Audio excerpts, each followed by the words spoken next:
comment fabrique-t-on de l'électricité?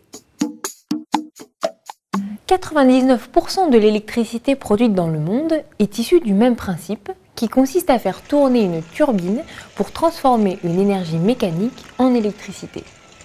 Le principe de base repose sur l'induction électromagnétique. Quand on déplace un aimant à proximité d'un circuit électrique, on crée un courant électrique dans ce circuit. L'alternateur exploite cette propriété. Il est constitué d'un aimant cylindrique s'emboîtant dans une bobine de fil de cuivre. Quand on fait tourner l'aimant sur son axe, on crée de l'électricité dans la bobine. On a donc transformé l'énergie mécanique nécessaire pour faire tourner l'aimant en énergie électrique.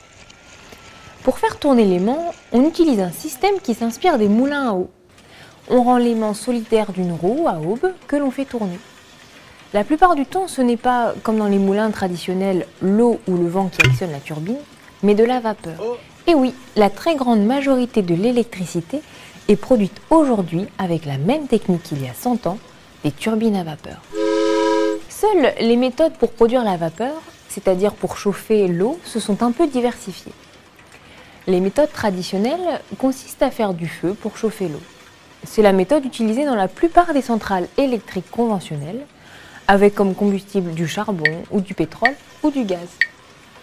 On peut aussi utiliser des sources d'énergie renouvelables, notamment la biomasse, c'est-à-dire essentiellement du bois, ou la géothermie. Une autre énergie renouvelable est l'énergie solaire. Cette fois, on ne brûle pas un combustible, mais on concentre les rayons du soleil avec une sorte de loupe, de façon à chauffer l'eau suffisamment pour la transformer en vapeur.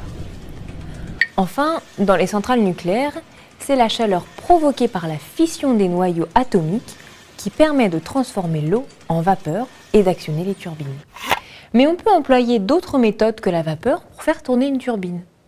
Par exemple, dans les barrages hydroélectriques, c'est l'eau qui entraîne les turbines, tout comme dans une usine marémotrice. Dans une éolienne, c'est le vent.